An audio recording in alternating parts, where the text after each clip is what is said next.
تتقي شر من أحسنت إليه. كمل بقى، بالإحسان إليه.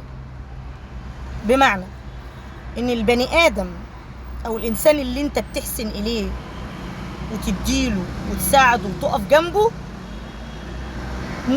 ده أكيد بيبقى شر عليك، دايما بيبقى عايز يأذيك، ودايما بيبقى حاقد عليك وبيحسدك، مع إنك أنت بتحسن إليه وبتديله وتقف جنبه.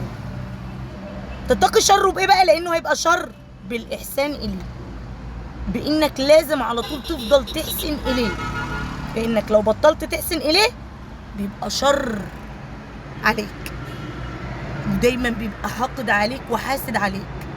فتتقي شره بإيه؟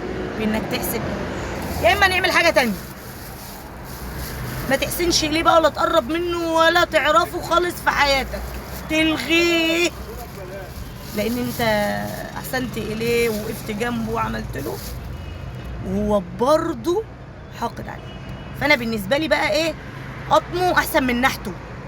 نازلين النهارده يا جماعة بكمية أعواد غير عادية. النهارده بصوا الكيسة دي مليانة أعواد ما شاء الله، الله أكبر. عود كمبودي وعود شيخة، سلطان العطور، دين العود على سلطان العطور، عود كشخة، عود مضاوي، ما شاء الله.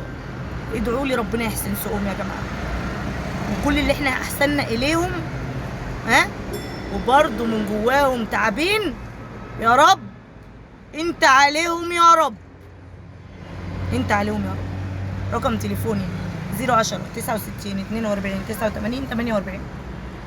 بوزع في المنصورة بنفسي، خارج المنصورة ببعت. مع السلامة.